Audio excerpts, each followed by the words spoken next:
Hello students, today we begin with history, chapter number 2, India before the times of Shivaji Maharaj.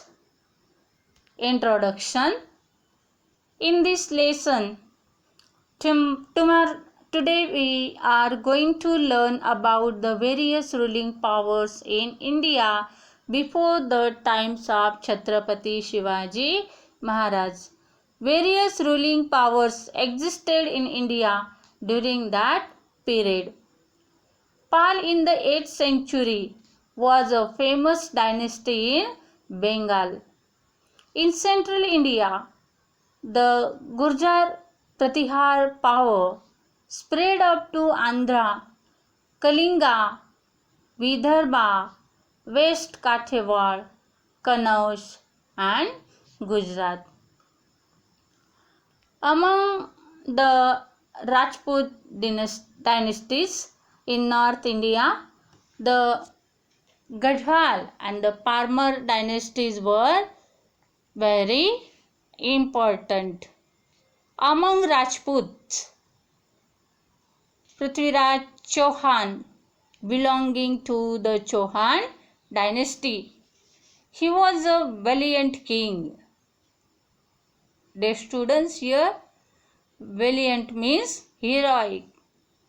He was a heroic king.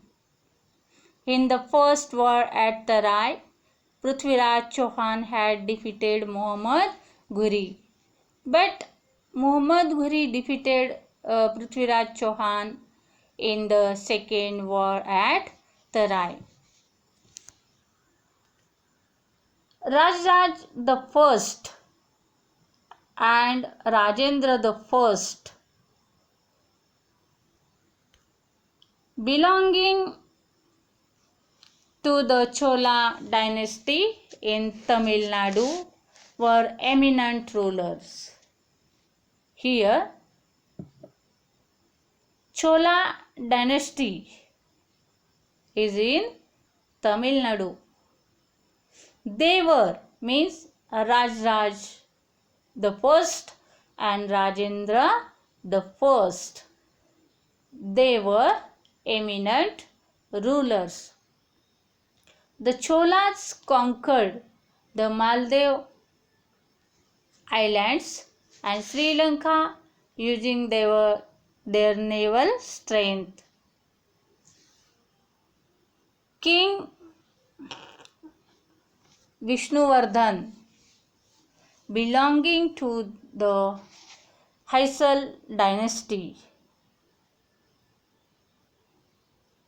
Here, King Vishnuvardhan, he was belonging to the Hoysal dynasty. It is in Karnataka and it had conquered the whole Karnataka. During the reign of Govind III,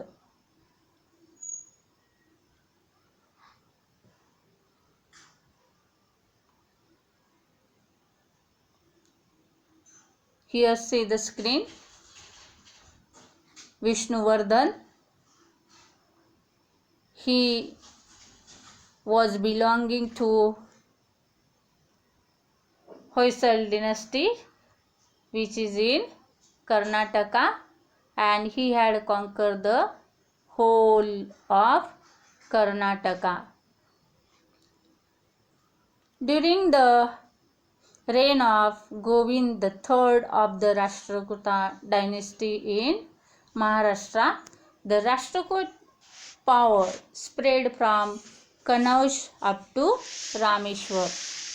After that, Krishna the third conquered the region up to Allahabad. Three dynasties of the Silahars emerged in western Maharashtra. My dear students, here three dynasties are mentioned. They were one dynasty ruled over Thane and Raigad. Then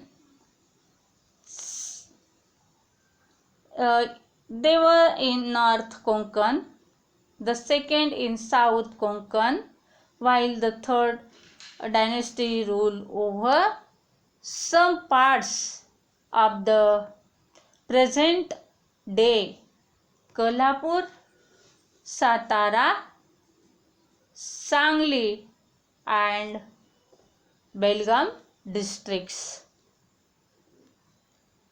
The last prosperous power before the period of Shivaji Maharaj was that of the Yadavas.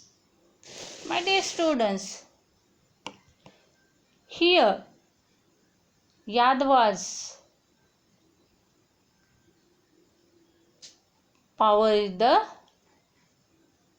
last prosperous power before the period of Shivaji Maharaj was that of the Yadavas.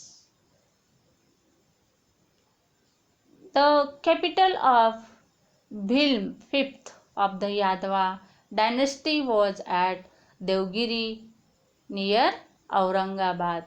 It extended his rule beyond the river Krishna. Dear students, Yadava's power was the last power. The capital of Bhilm, fifth of the Yadavas dynasty, it was at Devgiri, and Devgiri is near Aurangabad. And he spread, extended means spread. He spread his rule beyond the river Krishna. So, Yadava period is considered to be the golden period. Yadava period is considered to be the golden period of Marathi language and literature. It was in this period that the Mahanubhav Panth and the Warkari movement emerged. Now, let's see about invasions from the north west. Local dynasties like the Yadava and Rashtrakuta rule in Maharashtra, but invaders from the northwest conquered the local dynasties there and established their own rule. Here, Yadava and Rashtrakuta dynasties, they rule in Maharashtra, but when invaders from the northwest, they came and they conquered the local dynasties and they established their own rule. In the meanwhile, the Arab power had emerged in the Middle East. Arab rulers turned towards India to expand their empire. Here, Arab rulers turned towards India, means they came to India, they attacked to India to spread their empire. And the Arab general Muhammad bin Qasim attacked the Sindh province in the 8th century. Notwithstanding the resistance of King Dahir, he conquered the province of Sindh. Dear students, here the general of Arab, Muhammad bin Qasim, he attacked the Sindh province in the 8th century. And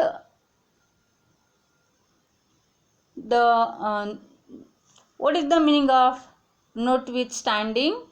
Notwithstanding means nevertheless. Nevertheless, the resistance of the king Dahir.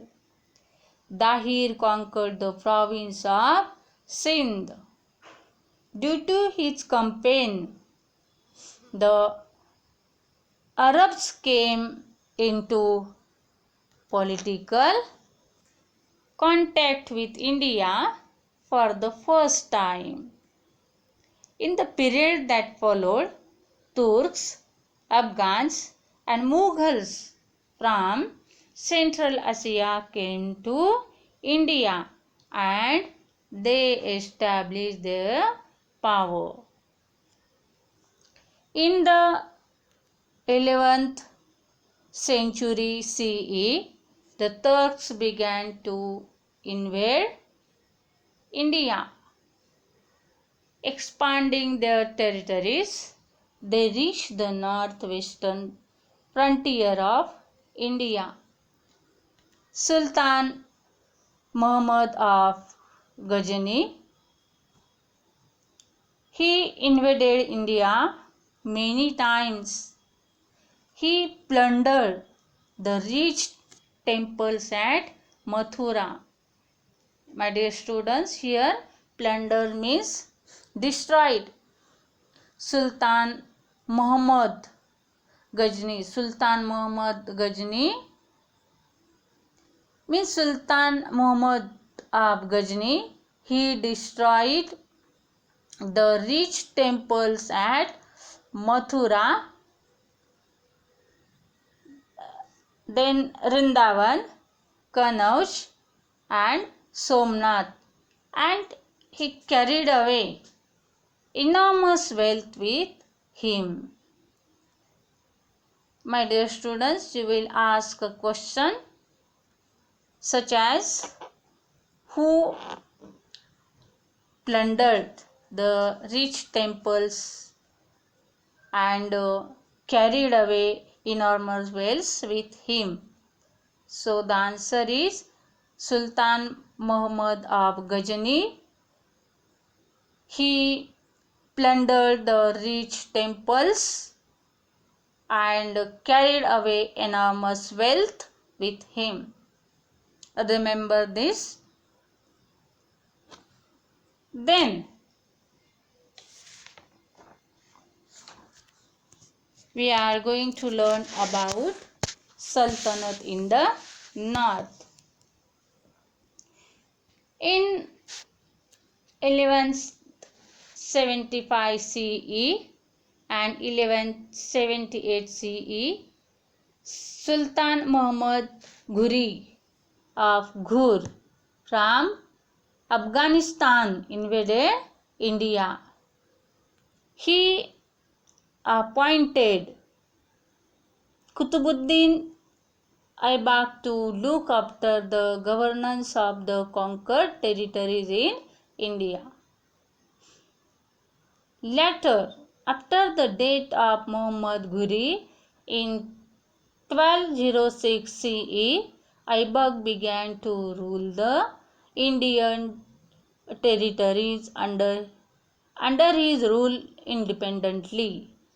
Aibak, who was initially a slave, became the ruler of Delhi and he died in 1210 CE. Dear students, now next to this, Ibrahim Lodi was the last Sultan. Who was the last Sultan? Ibrahim Lodi. He made many enemies because of his peculiar temperament. Daulat Khan Lodi, governor of Punjab, he invited Babur, the ruler of Kabul, to fight against Ibrahim Lodi. Here, who was the last Sultan? Dear students, Ibrahim Lodi. Ibrahim Lodi was the last Sultan. And Daulat Khan Lodi, he was the governor of Punjab. And Babur was the ruler of Kabul. Daulat Khan invited Babur. Why? To fight against Ibrahim Lodi. And Babur defeated Ibrahim Lodi in the battle, and thus the Sultanate came to an end. Do you know? After Kutubuddin Aibak, Iltutmish, Razia, Bulban, Alauddin Khalji, Muhammad bin Tughlaq, Firaz Tughlaq, Ibrahim Lodi, and other sultans rule over India. Dear students, remaining part of this chapter we will learn next lecture. So here I put assignment, that is, select the appropriate alternative. So solve this assignment in the notebook. Complete your homework, notes as well as assignment. Thank you. Have a nice day.